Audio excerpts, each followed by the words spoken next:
Hey everyone, during this video I want to talk about my personal experience with piracetam as of lately. And piracetam is one of the nootropics that's been around for a very long time. It actually really did open my eyes to learning more about nootropics, as it was the first thing I tried with a form of choline. I think choline bitartrate 6 to 7 years ago, and it was several cycles before I noticed that piracetam was actually doing anything. Although when I was studying, that was when it became clear that piracetam really does help with memory, it helps with mood, helps with energy, and really it just helps with your overall drive, so your motivation to actually want to get up and study or do something in the first place.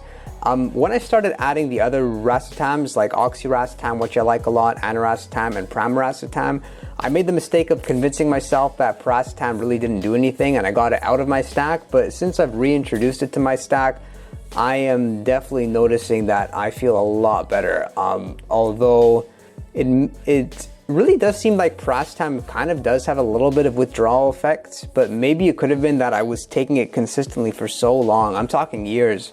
I took it with very small breaks. If there was a break, maybe it was 3 to 4 days, because piracetam is a substance which is so inexpensive. You can buy it, even most nootropic vendors will sell a product for a significantly less price if it's just the powder. So the piracetam powder is awfully cheap, and even if you buy it encapsulated, it's really cheap stuff. One of the most inexpensive nootropics out there. So since I've added it back to my stack, I feel a lot better. My mood's better, I don't have as much brain fog, and just everything seems to be working better. From my experience in taking the racetams, they really do work synergistically. But as of lately, I'm noticing the one difference between piracetam and the other racetams is that you do kind of feel like a little bit of withdrawal when you come off piracetam. Once you get it out of your stack, your mood kind of drops off a little bit. You get a little bit of brain fog, and something just isn't right in your recall. And your word recall, your short-term memory, that's the one thing which you can very easily just recognize when it's not on point. Simple things like, those scenarios where you run into like, why am I not remembering this now? Or is it something that I always remember? So going off piracetam, putting it back in my stack, there's definitely a difference. So if you're somebody that is playing with the racetams and you're having a cold and you're taking a choline source, I would definitely recommend that you do add piracetam. Just try it out, unless you do feel some sort of adverse effect from it, but most people don't. There are some people who report that piracetam can make them depressed or just hurt their mood, but that is very rare. So piracetam, I rate this stuff very highly, although it isn't really too effective in fighting stress or just helping with that overall resilience or helping to fight fatigue.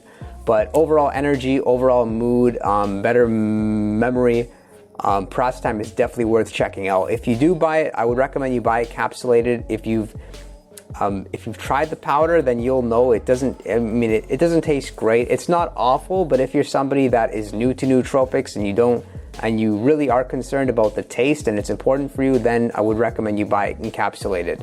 For somebody like me, because I've tried so many things and the powders, the taste of piracetam doesn't really bother me too much.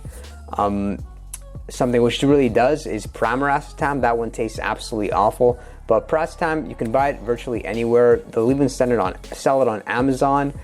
Smart Powders, Nootropic Depot is a very good source, and I recommend you just buy a very big tub. You can buy it in like 1 kilogram, and the stuff is just darn inexpensive, like for a 3-month supply.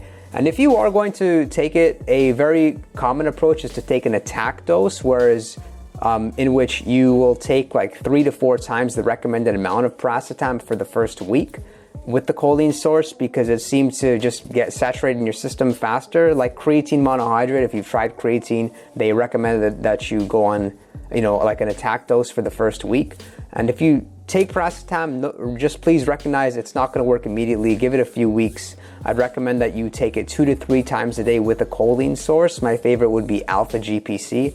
And that piracetam is one of those newts that it really doesn't matter if you take it with a meal or without a meal. Just make sure you're drinking lots of water. And piracetam, highly recommend it. I've been on and off of it for years, and the only regret I have is taking time off of it. I love this stuff. I'll see you guys next time.